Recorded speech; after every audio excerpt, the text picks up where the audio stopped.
The soft hum of chatter filled the air as I leaned back in my chair, absently stirring the now cold coffee in front of me.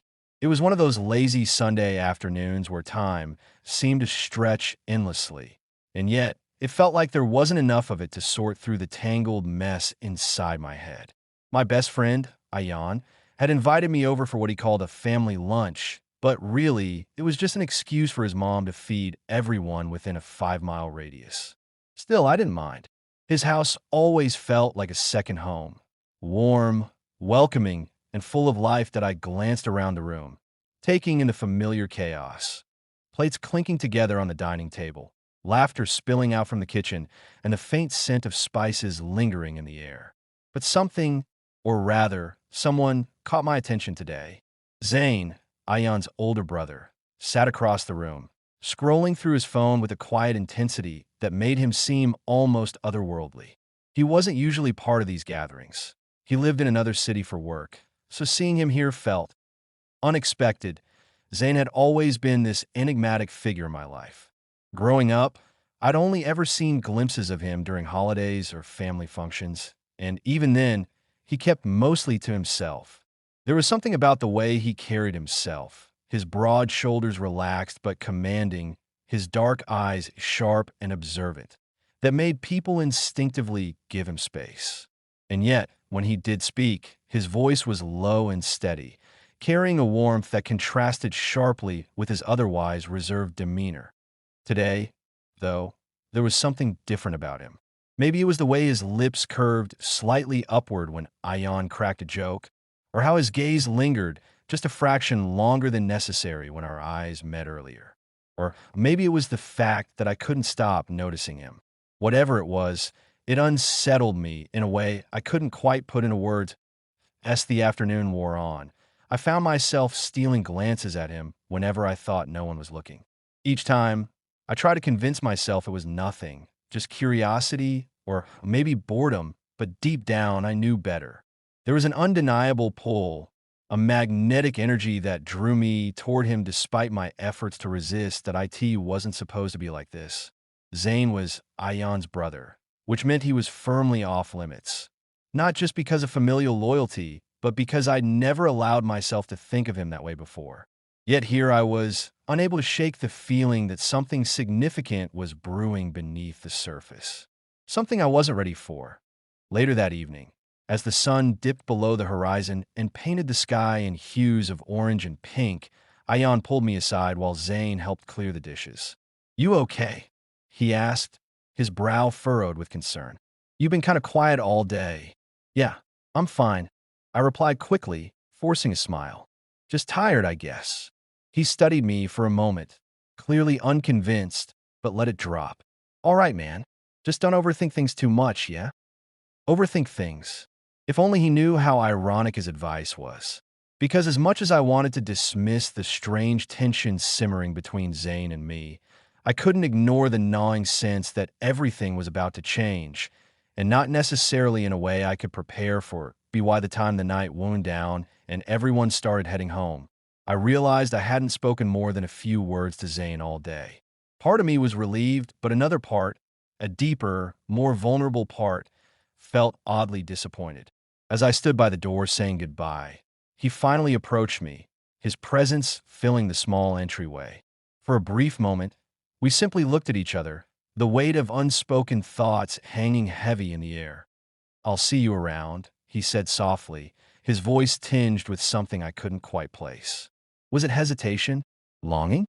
Before I could respond, he turned and walked away, leaving me standing there with my heart pounding and my mind racing. And just like that, the seed was planted, an unspoken connection neither of us could deny, setting the stage for everything that would follow. Little did I know, this was only the beginning of a journey that would challenge everything I thought I knew about love, trust, and myself. It wasn't supposed to happen like this. Not here, not now. But life has a way of throwing curveballs when you least expect them.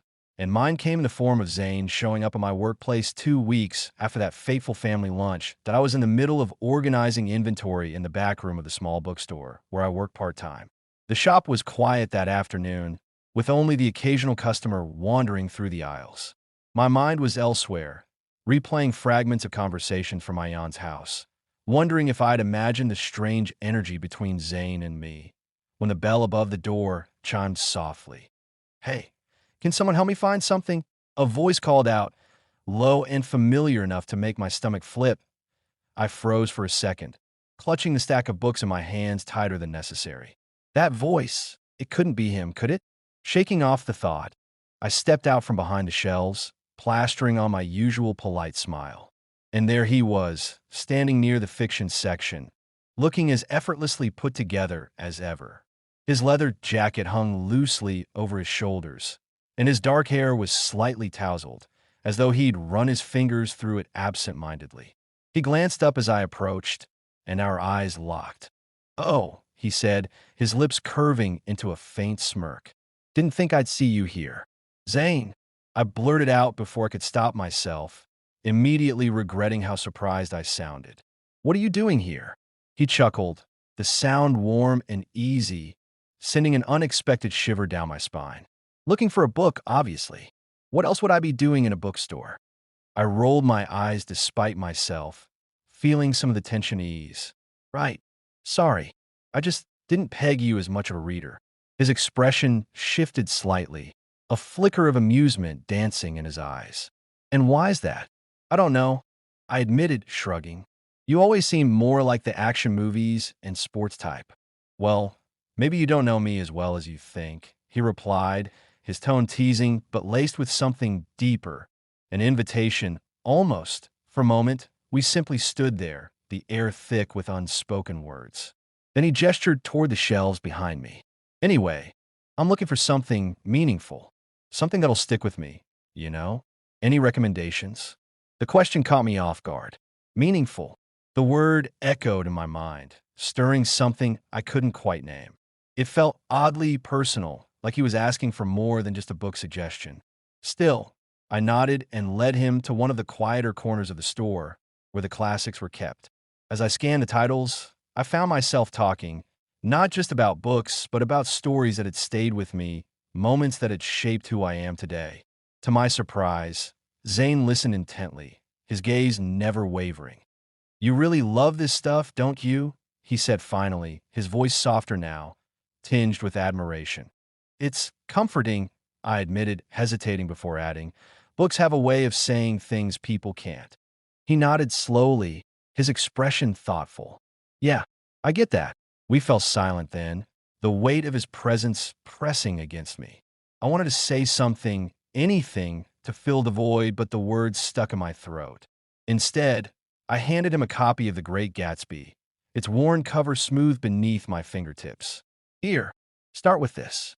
It's about longing, obsession, dreams, all the messy stuff we try to avoid thinking about."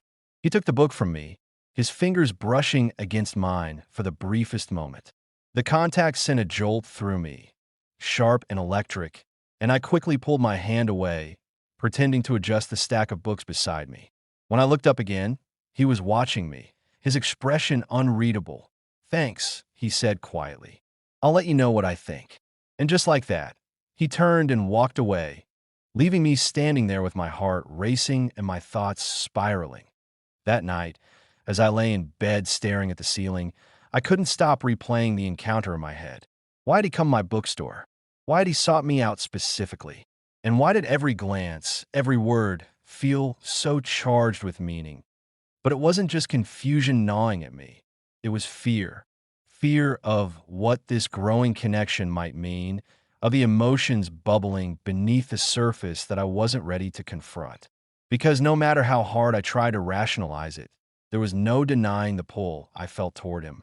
It terrified me, not because of who he was, but because of what it revealed about me. Growing up, I'd always been careful to keep parts of myself hidden. Being gay wasn't something I openly talked about, especially not in spaces where it felt unsafe. Even with Ayan, my closest friend, I never fully opened up about my struggles with identity and acceptance. So the idea of letting someone new, someone as complicated and magnetic as Zane, into that vulnerable space felt like stepping onto thin ice. What if he rejected me? Worse, what if he judged me? These thoughts swirled endlessly in my mind, keeping me awake long into the night.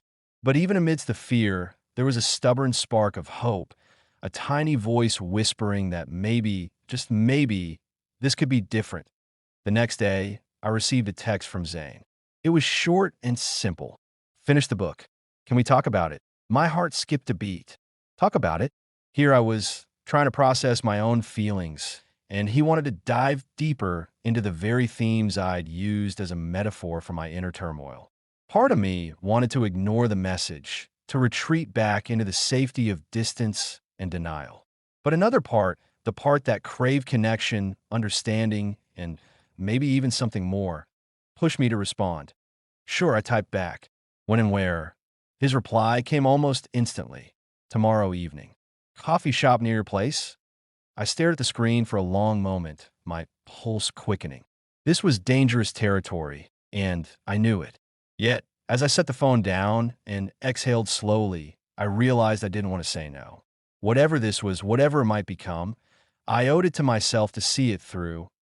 Little did I know that coffee shop meeting would change everything. The coffee shop was tucked away on a quiet street, its windows fogged with condensation from the chilly autumn air. I arrived 10 minutes early, my hands shoved deep into the pockets of my jacket as I paced nervously outside.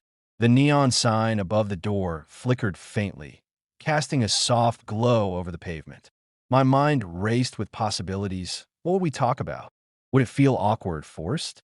Or worse, what if he saw right through me and realized how much I'd been overthinking this?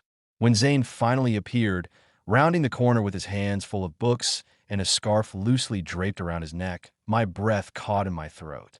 He looked effortlessly put together, as always, but there was something softer about him today, a vulnerability in the way he smiled when he spotted me. Hey, he said, his voice warm despite the cool breeze swirling around us. Sorry I'm late. Got carried away at the library. I raised an eyebrow, unable to suppress a grin. At the library? You're really leaning into this whole bookish thing, huh? He laughed, the sound low and melodic, sending a ripple of warmth through me. What can I say? You've inspired me. His words hung in the air between us, heavier than they should have been. I cleared my throat, gesturing toward the door. Shall we go in? Inside, the cafe was cozy and inviting, filled with the rich aroma of freshly brewed coffee and baked goods. We found a small table near the back, tucked away from the bustle of other patrons. As we settled in, Zane pulled out the copy of The Great Gatsby I'd recommended, along with two others he'd borrowed from the library. So, he began, leaning forward slightly, his elbows resting on the table. I finished it, and wow, it hit harder than I expected. Oh yeah, I asked, trying to keep my tone casual even as my heart pounded. How so? He hesitated, his gaze dropping to the book in front of him. It's like Gatsby spends his whole life chasing this dream, this idea of someone who doesn't even exist anymore. And it made me think about how often we do that, chase things that aren't real or people who will never truly see us for who we are. His words struck a chord deep within me, resonating in ways I wasn't prepared for. I swallowed hard, forcing myself to meet his eyes. That's exactly why I love it. It's heartbreaking, but also kind of beautiful, you know? Like, even though he's chasing something impossible, he still believes in it. In her. Zane nodded slowly, his expression thoughtful. Yeah, belief is powerful, isn't it? Even when it hurts. For a moment, neither of us spoke. The silence stretched between us, charged with unspoken emotions. Then, almost instinctively, our hands brushed against each other as we both reached for the sugar packets at the same time. The contact was fleeting, barely noticeable, but sent a jolt through me all the same. I quickly pulled my hand back, pretending to focus intently on stirring my coffee. You okay? Zane asked, his tone teasing but laced with concern. Yeah, fine, I muttered, avoiding his gaze. Just clumsy. He chuckled softly, shaking his head. You're not clumsy. You're just distracted. The way he said it, so matter-of-fact, yet tinged with amusement, made my cheeks flush. I took a sip of my coffee to distract myself, the bitter heat grounding me momentarily. But no amount of caffeine could drown out the storm brewing inside me. Over the next few weeks, these meetings became a sort of ritual. Sometimes we'd meet at the coffee shop. Other times, we'd wander through the city together, exploring hidden bookstores, art galleries, or quiet parks where the leaves crunched underfoot. Each outing brought us closer, unraveling layers of ourselves that neither of us had shared with anyone else. Point one evening, as we strolled along the riverbank, the sky painted in hues of orange and purple, Zane turned to me with a mischievous glint in his eye. Tell me something no one else knows about you. I blinked, caught off guard by the sudden question. Like what? Anything, he pressed, his smile widening.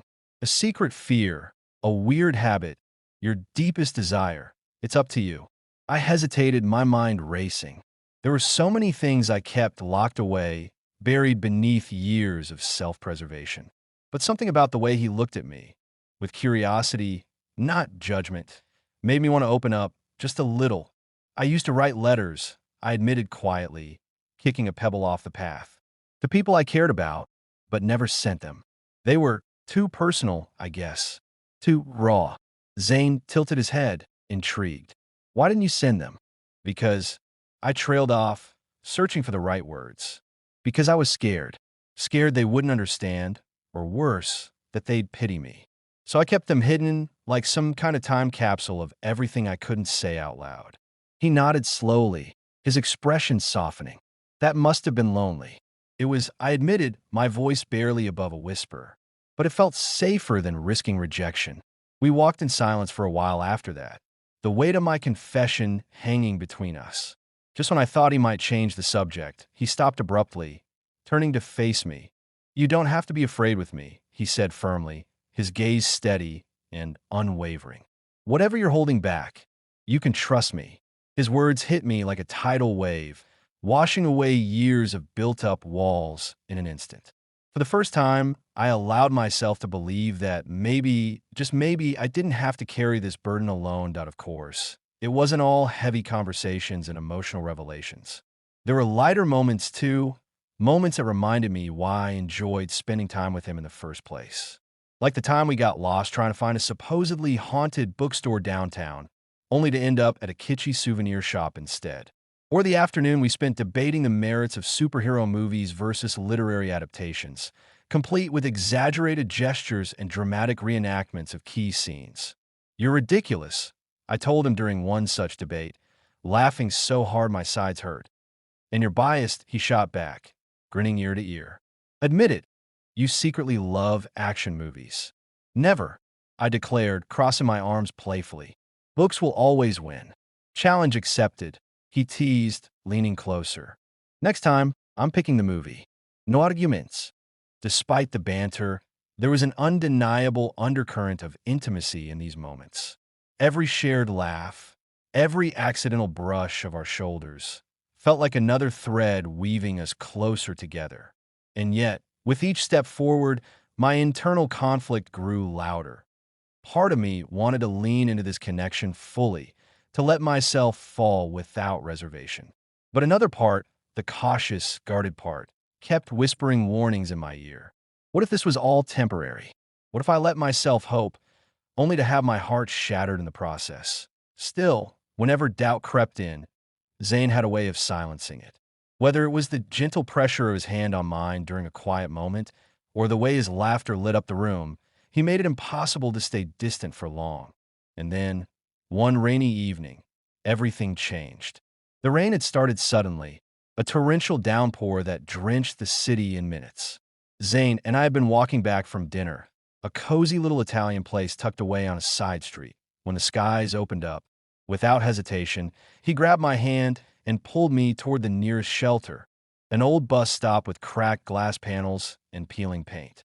We ducked inside just as the storm intensified, water cascading off the roof in sheets. Guess we're stuck here for a bit, Zane said, shaking droplets from his hair.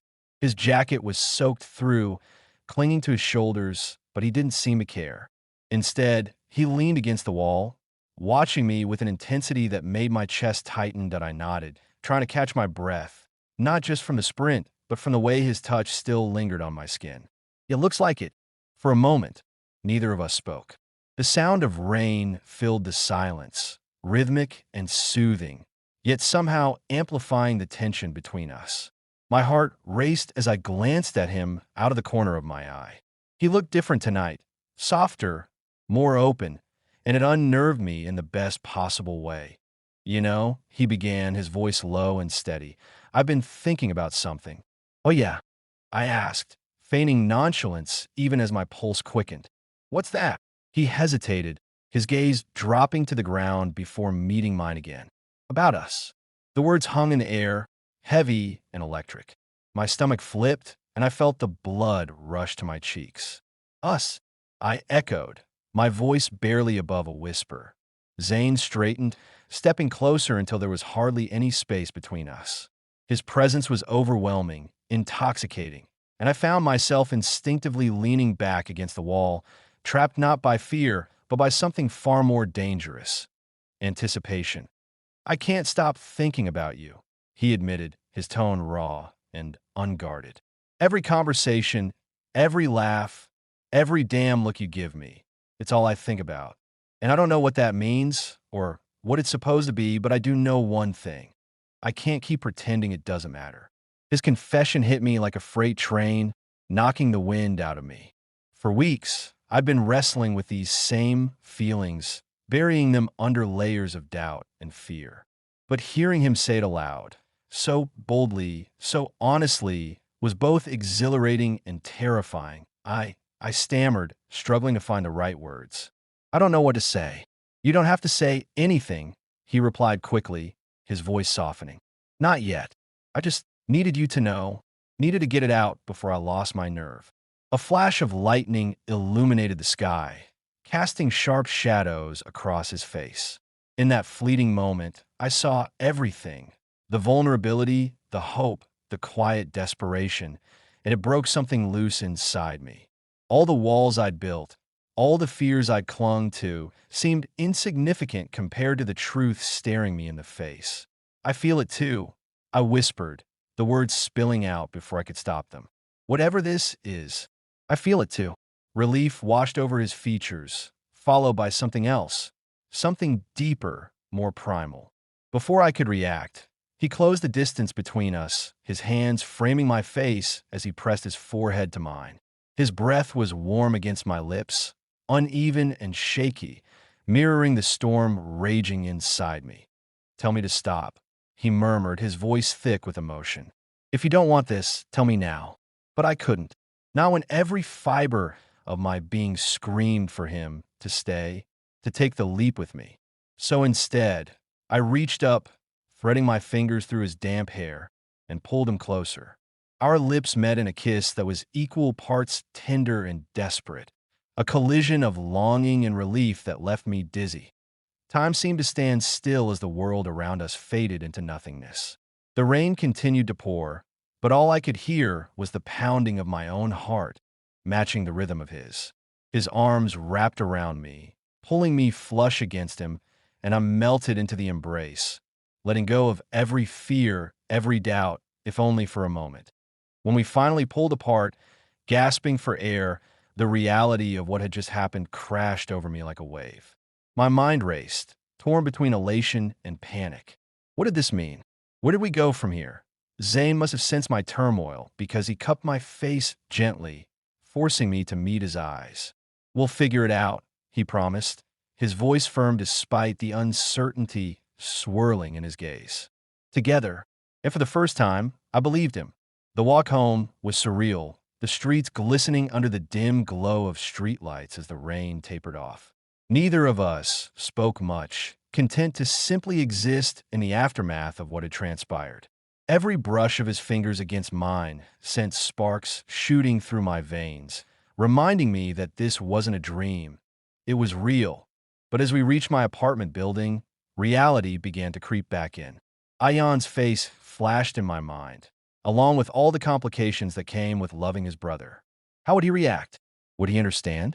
Or would this destroy the friendship I'd cherished for years? I should go, Zane said softly, breaking the silence. It's late. I nodded, though every part of me wanted to beg him to stay. Yeah, okay. He hesitated, his hand lingering on mine. This changes things, doesn't it? It does, I admitted, my voice trembling. But maybe that's not a bad thing. He smiled faintly, leaning in to press a gentle kiss to my forehead. Good night. As I watched him disappear into the night, my mind buzzed with questions and possibilities. Whatever lay ahead, I knew one thing for certain. There was no turning back now. The days that followed felt like walking a tightrope.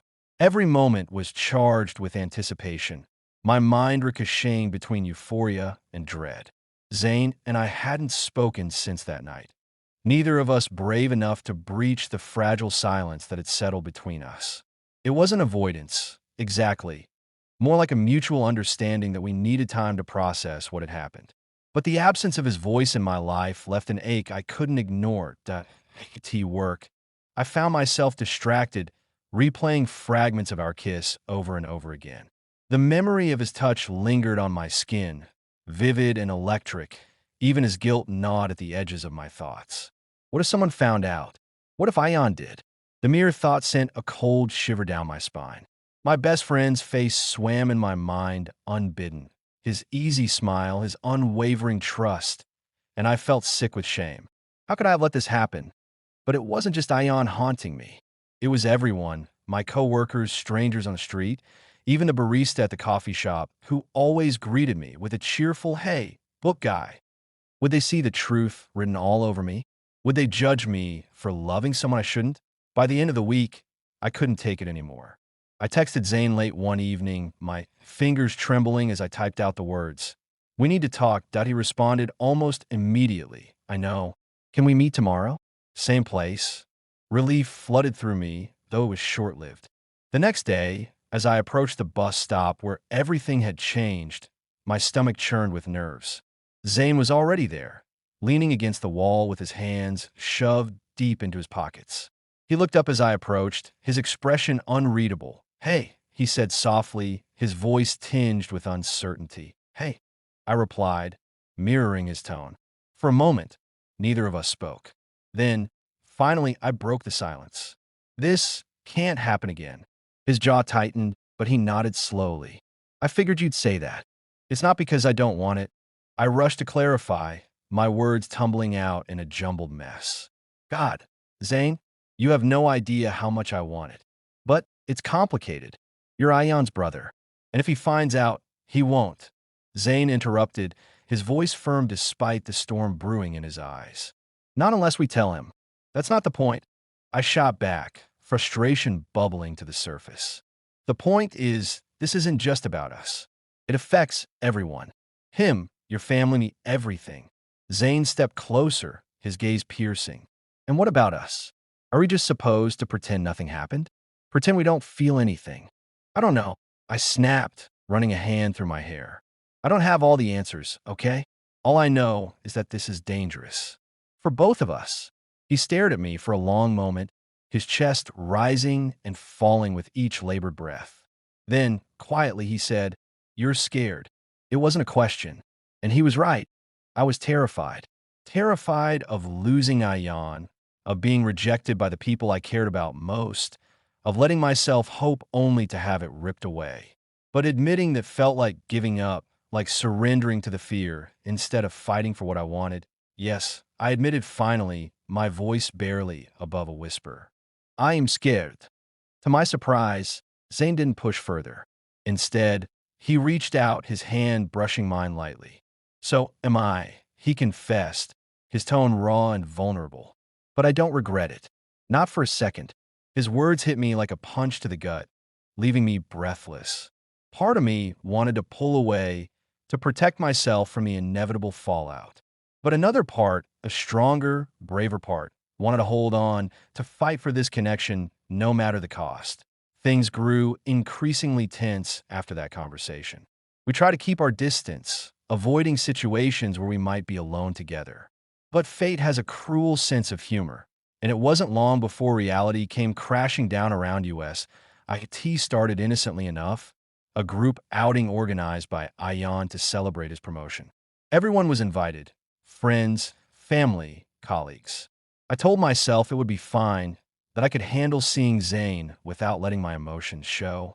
But the moment he walked into the room, my resolve crumbled as he looked effortlessly handsome in a fitted navy sweater, his dark hairstyle just messy enough to look intentional. Our eyes met briefly across the crowded living room, and I felt the familiar tug in my chest, the same pull that had drawn me to him from the beginning. I quickly looked away, focusing instead on the drink in my hand. "You all right?" Ayan asked, sidling up beside me with a grin. "You seem distracted."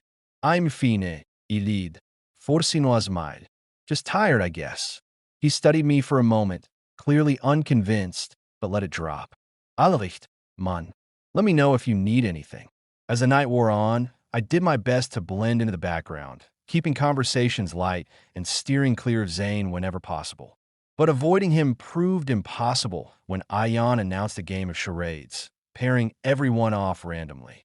Of course, fate decided to pair me with Zane, that we stood awkwardly at the front of the room, the weight of unspoken tension pressing down on us. The first few rounds were manageable. We communicated through gestures and glances, careful not to linger too long on each other. But then came a particularly tricky word, and frustration bubbled to the surface. "Come on," Zane muttered under his breath, his brow furrowed in concentration. "It's obvious." "No, it's not." I hissed back, exasperation coloring my tone. "How am I supposed to guess if you won't give me a clue?" He sighed heavily, running a hand through his hair. "Fine. Just focus, okay?" The intimacy of the exchange didn't escape notice. Someone wolf whistled from the audience, and the room erupted in laughter. My cheeks burned as I glanced around, suddenly hyper-aware of how close we were standing, how easily we fell into sync despite everything. When the game ended, I retreated to the balcony, desperate for fresh air. Zane followed moments later, closing the door behind him with a soft click. "We can't keep doing this," he said, his voice low but urgent. "Running away every time things get hard. And what do you suggest we do instead?" I shot back, turned to face him. "Tell Ayan the truth? Watch as everything falls apart." "No," he replied firmly. "But we can't live in limbo forever either. Sooner or later, we'll have to make a choice." His words hung in the air, heavy and final. I opened my mouth to respond, but before I could, the sound of footsteps interrupted us. Ayan appeared in the doorway, concern etched across his face. "Everything okay out here?" he asked, glancing between us. "Yeah," I said quickly, plastering on a smile. "Just getting some air." Ayan nodded, though his expression remained skeptical. "All right, don't stay out too long. You're missing all the fun." As he disappeared back inside, Zane let out a shaky breath. "This isn't going to work," he murmured, more to himself than to me. "We need a plan." "A plan?" I echoed, incredulous. "What kind of plan?" "One that gives us a chance," he replied simply, "even if it means taking a risk." The determination in his voice sent a surge of hope coursing through me, mingled with a healthy dose of fear. Whatever lay ahead, I knew one thing for certain. Staying stuck in this purgatory wasn't an option. It was time to decide, together, what we were willing to fight for. The days that followed were a blur of sleepless nights and quiet determination. Zane and I met in secret, hashing out a plan that felt equal parts reckless and necessary. We knew we couldn't keep living in the shadows, tiptoeing around Ayan and the rest of the world. It wasn't fair to him, to us, or to the fragile connection we'd fought so hard to build. So, after much deliberation, we decided to tell Ayan the truth, not as an act of defiance, but as an act of honesty. Choosing the right moment was agonizing. We wanted it to be private, away from prying eyes and judgmental whispers. Finally, one Saturday afternoon, Zane invited Ayan over to his apartment under the guise of catching up. I arrived early, my stomach churning with nerves as I paced the length of his living room. Zane sat on the couch, watching me with a mix of apprehension and resolve. "You don't have to do this," he said quietly, though I could hear the unspoken plea in his voice. He didn't want me to back out, not now. "Yes, I do," I replied, stopping mid-step to face him. If we're going to make this work, we need to start with the truth." He nodded, standing to join me. His hand found mine, squeezing gently, and for the first time all day, I felt a flicker of calm. Whatever happened next, at least we'd face it together. When Ion arrived, his usual easygoing demeanor faltered slightly at the sight of us sitting side by side on the couch, our hands intertwined. He raised an eyebrow, clearly sensing something was off. "Okay," he said, dropping onto the armchair across from us. "What's going on? You two look like you're about to deliver bad news."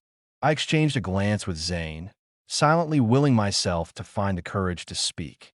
"It's complicated," I began, my voice shaky despite my best efforts to steady it. "But we owe you the truth." Ion leaned forward, his expression shifting from curiosity to concern. "All right, hit me." Taking a deep breath, I plunged ahead. "Zane and I, we've been spending a lot of time together lately. More than you know. And, well, things have changed between us. They become more." For a moment, there was only silence. Ion stared at us, his brow furrowed as he processed what I'd said.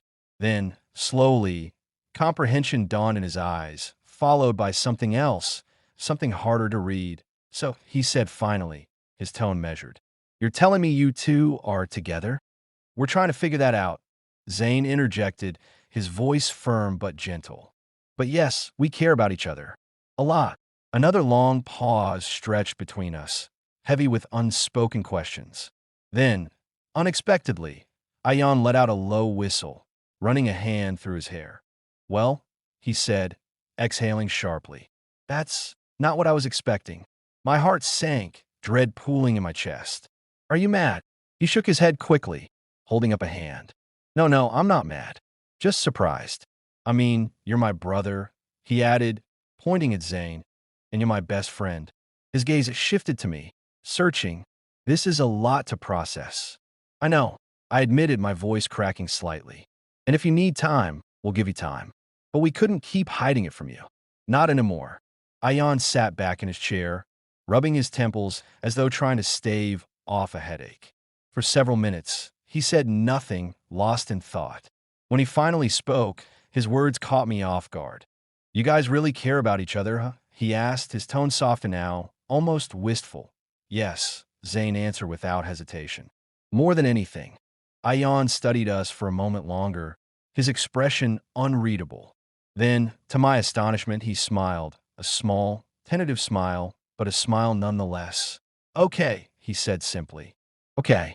The relief that washed over me was indescribable, like shedding a weight I hadn't realized I'd been carrying. Over the next hour, we talked, really talked, about everything. How Zane and I had grown closer, the fears and doubts we'd wrestled with, and what this meant for our relationships moving forward. Ion listened intently, asking thoughtful questions and offering reassurances when needed. By the end of the conversation, the tension in the room had dissipated, replaced by a cautious optimism. "This doesn't change anything between us, right?" Ion asked as he prepared to leave. "You're still my best friend, and you're still my brother." "Always," Zane promised, pulling him into a quick hug. "And you'll always be ours," I added, earning a grateful smile from both of them as the door closed behind Ion. Zane turned to me, his eyes shining with emotion. "We did it," he murmured, pulling me close. "We told him." "We did," I echoed, resting my forehead against his. "And somehow, it's going to be okay." In the weeks that followed, life began to settle into a new rhythm. There were challenges, of course. Awkward family dinners, sideways glances from acquaintances, but none of it mattered as much as I'd feared. What mattered was the way Zane looked at me, like I was the center of his universe. What mattered was the way I felt when I was with him. Whole, alive, unafraid. Through it all, I realized something profound. Love isn't about avoiding risk. It's about embracing it. It's about choosing to step into the unknown, even when every instinct tells you to stay safe. And while the road ahead wouldn't always be easy, I knew one thing for certain. I was ready to walk it, with him by my side, as we stood together on a crisp autumn evening. Watching the sun dip below the horizon, I felt a sense of peace I hadn't known was possible. The journey had been messy, painful, and beautiful all at once. But it had brought me here to a place where I could finally breathe, finally believe in the possibility of happiness. And maybe that was enough.